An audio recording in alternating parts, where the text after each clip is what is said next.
Assalamualaikum warahmatullahi wabarakatuh. Pada video pembelajaran sebelumnya, kalian telah mempelajari makna beriman kepada malaikat Allah.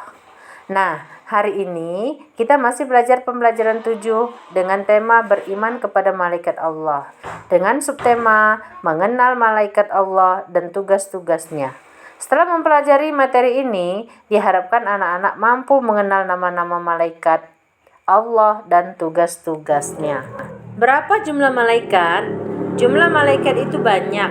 Hanya Allah saja yang Maha tahu berapa jumlahnya. Namun, sebagai seorang muslim yang beriman, kita diwajibkan untuk mengetahui ada 10 malaikat dan tugasnya yang berbeda-beda. Siapa di antara kalian yang tahu nama-nama malaikat dan tugasnya? Ayo kita sebutkan bersama-sama ya. Yang pertama, malaikat Jibril. Malaikat Jibril disebut juga dengan Ruhul Kudus atau Ruhul Amin. Malaikat Jibril mengemban tugas sebagai kepala seluruh malaikat. Tugasnya adalah menyampaikan wahyu, yakni kalam atau perkataan yang diturunkan kepada Nabi Muhammad dengan perantara malaikat Jibril, yang sekarang kita kenal dengan Al-Quran. 2. Malaikat Mikail. Malaikat Mikail bertugas menyampaikan rizki Allah kepada semua makhluk yang ada di langit dan di bumi.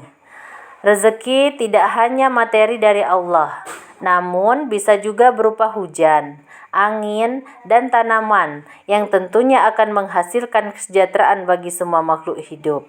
Semua kendali tersebut ada di tangan malaikat Mikail yang tentunya atas izin Allah Subhanahu wa Ta'ala.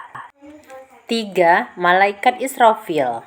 Tugas malaikat Israfil yaitu meniupkan sangkakala pada hari kiamat nanti.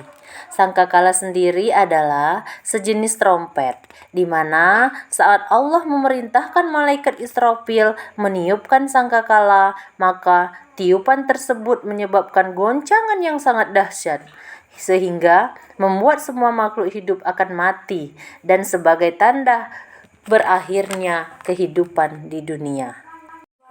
4. Malaikat Israel atau disebut juga dengan malaikat maut.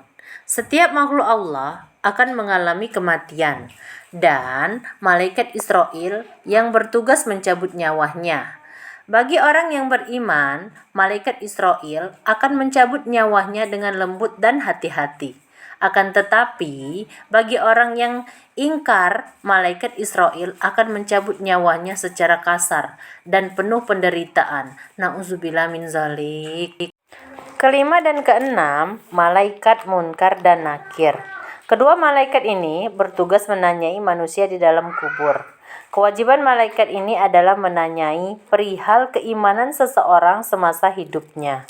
Bagi orang yang beriman, kedua malaikat ini akan datang dengan wajah yang indah, sejuk, dan harum. Akan tetapi sebaliknya, bagi orang yang ingkar, malaikat ini akan datang dengan wujud yang sangat menyeramkan. 7. Malaikat Raqib. Malaikat Raqib bertugas untuk mencatat amal perbuatan baik manusia. Setiap kali kita melakukan suatu kebaikan, bahkan amal sekecil apapun akan tetap dicatat dan dihitung oleh malaikat Raqib. Dan apa yang dicatat oleh malaikat akan menjadi saksi saat perhitungan amal di hari kiamat kelak. 8. Malaikat Atid. Malaikat Atid bertugas untuk mencatat amal perbuatan buruk manusia. Setiap amal buruk manusia, baik dilakukan secara terang-terangan maupun secara tersembunyi, malaikat tidak akan lupa, tidak akan lalai mencatatnya, dan akan menjadi saksi saat perhitungan amal di hari kiamat nanti. 9. Malaikat Malik. Malaikat Malik bertugas menjaga pintu neraka. Neraka adalah tempat orang-orang yang dalam hidupnya selalu berbuat buruk dan tidak beriman kepada Allah Subhanahu wa Ta'ala. Penjaganya adalah malaikat-malaikat yang kasar, keras, dan menyeramkan. Dan yang terakhir, malaikat Ridwan. Malaikat Ridwan ini diberi tugas oleh Allah untuk menjaga pintu surga dan menyambut kedatangan orang-orang yang beriman untuk memasukinya. Wassalamualaikum warahmatullahi wabarakatuh.